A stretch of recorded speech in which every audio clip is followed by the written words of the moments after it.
এই সেই পুকুর, যে পুকুরে জনপ্রিয় কন্টেন্ট ক্রিয়েটার আলামিন ভাই আগুনের ফানি ভিডিও বানাতে যায় আগুনে পুড়ে পায় তার অর্ধশত টাকা চিকিৎসাধীন চলে গেছে। আর আই নোয়াখালী মনে নেই যে পুকুরে আছি, দেখতে পাচ্ছেন, একটু দেখাই। এই যে এটার মধ্যে উঠছে আলামিন ভাই, মূলত মনে করছে যে আসলে দুর্ঘটনা ঘটতো না। তো কেমনে যে আসলে দুর্ঘটনা ভাই কারোর বলে না, তার জ্বলন্ত প্রমাণ পাইবেন। তো ঘটতো না, উনি উঠছে আগুনের তাপটা দেয় নে, মানে আমার থেকে কত বড়, মানে আমি দুইজন যদি খারাই তাহলে এটা লাগল ভাই, বুঝছেন?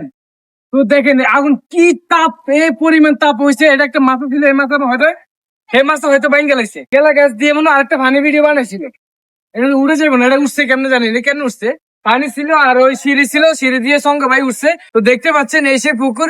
আপনাদের আপনাদেরকে কইম যে আপনারা এইসব ভিডিও করেন না, এটা কই না যে আসলে আলামিন ভাই ভিউজের আসে ভিডিও করছে।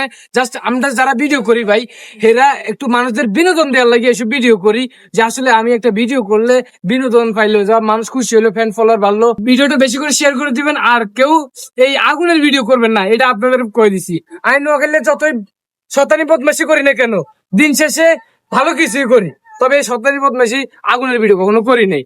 তো আপনাদেরকে সতর্ক করুন যে ভিডিও করেন আগুনের, তবে সেফটি রাখবেন, নিজের সেফটি রেখে ভিডিও করবেন। ওকে, আল্লাহ হাফেজ।